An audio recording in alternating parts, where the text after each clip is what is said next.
মিরপুর মানেই স্পিনের ফাঁদ, এই ধারণা কি ভেঙে গেল? যে উইকেটে একসময় 200 রানই ছিল চ্যালেঞ্জ, সেখানে এখন সেঞ্চুরি হচ্ছে 100+ স্ট্রাইক রেটে।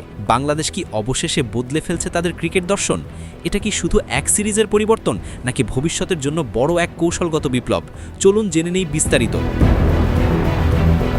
8 মার্চ যখন পাকিস্তান দল ঢাকায় পৌঁছায়, তখনও বিশ্ব ক্রিকেটে আলোচনার কেন্দ্র ছিল টি-20-র বড় স্কোর।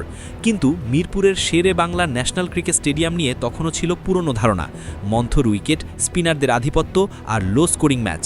কিন্তু এবার সেই চিত্র পুরো বদলে দেয় বাংলাদেশ। পাকিস্তানের বিপক্ষে ওয়ানডে সিরিজে দেখা যায় একেবারে ভিন্ন ধরনের উইকেট, যেখানে ব্যাটসম্যান ও বোলার দুজনেই পেয়েছেন সমান সুযোগ। এই স্পোর্টিং উইকেট শুধু ম্যাচের ধরনই বদলায়নি, বদলে দিয়েছে বাংলাদেশের কৌশলগত দৃষ্টিভঙ্গিও। নাজমুল আবেদিন স্পষ্ট করে জানিয়েছেন, এটি কোনো একবারের পরীক্ষা নয়, ভবিষ্যতেও ঘরের মাঠে এমন উইকেটই তৈরি করা হবে। কারণ আন্তর্জাতিক ক্রিকেট, বিশেষ করে আইসিসি টুর্নামেন্টে এখন ব্যাটিং বান্ধব উইকেটই বাস্তবতা।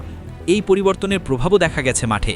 3 ম্যাচে পাকিস্তানের 30 উইকেটের মধ্যে 19টি নিয়েছেন পেসাররা, অর্থাৎ শুধু স্পিন নয়, পুরো বোলিং ইউনিটই কার্যকর হয়ে উঠেছে। ব্যাটিংয়েও এসেছে নতুন আত্মবিশ্বাস। এই উইকেটেই সেঞ্চুরি করেছেন তানজিদ হাসান, আবার পাকিস্তানের সালমান আঘাও তুলে নিয়েছেন শতক। এটা স্পষ্ট, বাংলাদেশ এখন নিজেদের খেলাকে পরবর্তী স্তরে নিতে চাইছে। শুধু আন্তর্জাতিক ম্যাচ নয়, ঘরোয়া ক্রিকেট এবং অনুশীলনের উইকেটেও আনা হচ্ছে পরিবর্তন।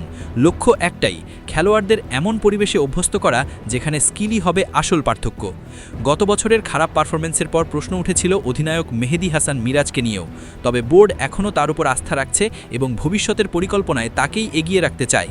সব মিলিয়ে মিরপুরে এই পরিবর্তন শুধু একটি সিরিজের গল্প নয়, এটি বাংলাদেশের ক্রিকেট দর্শনের পরিবর্তনের ইঙ্গিত।